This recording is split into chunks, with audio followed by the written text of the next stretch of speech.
എന്താ പരിപാടി? കൈകൊട്ടിക്കളി. ആരൊക്കെ? ഞാനും അമ്മൂമ്മയും കരകാരിയും. പിന്നെ കുറച്ച് കഴിയുമ്പോഴത്തേക്കും നെയ്യാറ്റുകാരിൽ അമ്മൂമ്മയും വരും. എന്നാ പിന്നെ കുഴപ്പമില്ലാത്ത അമ്മയും കൂടെ വിളിച്ചാൽ നല്ല രസമായിരിക്കും. കൊച്ച നിന്റെ നാക്കുണ്ടല്ലോ, ശരിയാക്കി തരാം ഞാൻ, നോക്കോ. ചേച്ചി ഇങ്ങോട്ട് കോമഡി പറഞ്ഞാൽ അങ്ങോട്ട് പറയാൻ പാടില്ലേ? എടുത്തോളാം കേട്ടാ, നോട്ട് ഇട്ട് വെച്ചിട്ടുണ്ട്. என்ன சண்டை போடுறீங்க? ആന്റി അടുത്ത് ഞാൻ ഒരു 100 തവണ പറഞ്ഞിട്ടില്ലേ, ആന്റി കടയിൽ പോയി സാരം മേടിക്കരുത്, ആ കേശുവിനെ പറഞ്ഞു വിടണം എന്ന്. ஆமா.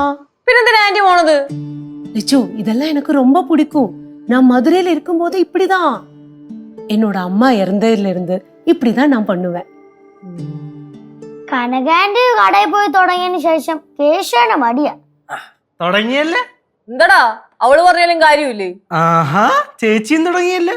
എല്ലാം കൂടെ രാവിലെ എന്റെ കയറാനുള്ള പ്ലാനാണോ? കൊള്ളാം, അയക്കോ അയക്കോ, ഇവിടെ ഉണ്ടല്ലോ. എന്താ എല്ലാരും കൂടി ഇവിടെ വന്ന് നിൽക്കുവാന്നോ? കനകം, നീ കടയിൽ പോയിട്ട് എത്ര നേരമായി? ഇപ്പൊ കടയിൽ പോയാലേ ഒരുപാട് താമസിച്ചേ വരത്തുള്ളൂ. പോവണ്ടെന്ന് പറഞ്ഞാലോ കേക്കത്തുമില്ല. அம்மா, அது வர வழியில பாசி அண்ணாவை பார்த்தேன். அவரு ரொம்ப வருத்தம் எல்லாம் சொன்னாரம்மா. അവൻ കൊറേ വരുത്തം ചെല്ലുമല്ലോ. വരുത്തം പറഞ്ഞിട്ട് പൈസ വല്ലതും മേടിച്ച? இல்ல, ஒன்னும் கேட்கல. ஆனா பைசா இல்லன்னு சொன்னாரு. நான் கிச்சன்ல போறேன். ആന്റി എനിക്ക് എന്തെങ്കിലും വാങ്ങിച്ചോ? பாரு, உனக்கு ஏதாவது வாங்காம நான் வருவேனா? ஸ்பெஷல் இருக்கு பாரு. അപ്പൊ എനിക്കുള്ള സ്പെഷ്യൽ അവിടെ വെച്ചേക്ക്, ഞാൻ വരാം. எடுத்து வைக்கிறேன். എടാ, അപ്പൂപ്പൻ വിളിച്ചായിരുന്നു. നീ പടവലത്ത് കൃഷി ചെയ്യുന്ന കാര്യമൊക്കെ പറഞ്ഞില്ലായിരുന്നോ? ആ, അപ്പൊ 500 വാഴക്കന്ന് വന്നിട്ടുണ്ടെന്ന്. അതെ, ഉമേഷിന്റെ മേൽനോട്ടത്തിൽ പണിക്കാരെ വെച്ച് നടാൻ പോവാന്ന്. അപ്പൊ നീയോട് അങ്ങോട്ടിയല്ലേ 10 വാഴവിത്ത് വെച്ചാ അത്രയാവത്തില്ലോടാ? ഇവന് പകരം 10 വാഴ വിത്ത് വെച്ചാ മതി. ചേച്ചി ചേച്ചി കൊറേ ആയി കേട്ടാ. ഈടായിട്ട് എന്നെ താറടിക്കണേനെ ചേച്ചി ഇരിക്കുകയാണ് ഇങ്ങനെ. എടാ എന്താടാ, എനിക്ക് വീട്ടിലെന്തെങ്കിലും പറയാണ്ടെങ്കിൽ അത് നിന്നെയല്ലേ പറയാൻ പറ്റത്തുള്ളൂ. നീയല്ലടാ എന്റെ അനിയൻ. പോ. ഞാനേ ഇച്ചിരി കോഴ്സ് പരിപാടി ഉണ്ട്, പോരാ. എന്ത് പരിപാടി? പല പരിപാടിയും കാണും. അത് നിന്റെ അടുത്ത് പറഞ്ഞാലേ നീ അത് കൊളാക്കും. ഓ, നമ്മളെ ഒഴിവാക്കിയിട്ടുള്ള പരിപാടികൾ. അനിയനെ ഒഴിവാക്കാൻ പറ്റുമെന്ന് ചേച്ചി ഒന്ന് നോക്കട്ടെ. പോരാട്ടാ മുമ്മ. എനിക്ക് ഒരുപാട് തുണി അലക്കാൻ കിടപ്പുണ്ട്. ഞാൻ പോയി കഴുകിയിട്ടെ.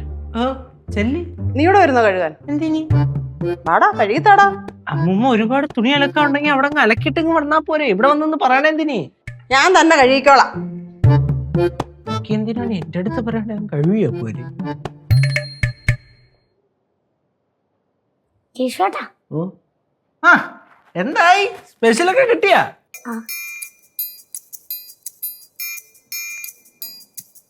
ആരോടും പറയരുത്. കനാന്റെ എനിക്ക് വേണ്ടി 4 പൊറോട്ടയും ബീഫ് വാങ്ങിച്ചിട്ടുണ്ട്. അതിനകത്ത് ഞാൻ 2 എണ്ണം ചേട്ടനാണ്. എനിക്ക് 2 എണ്ണം മതി.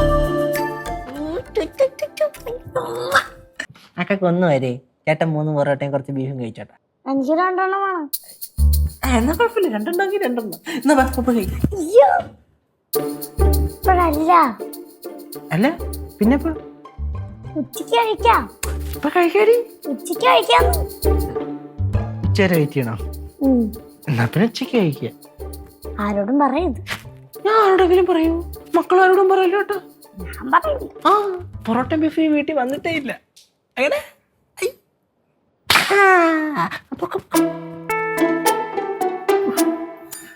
അനിയത്തിമാരുണ്ടെങ്കിൽ ഇങ്ങനെ വേണം.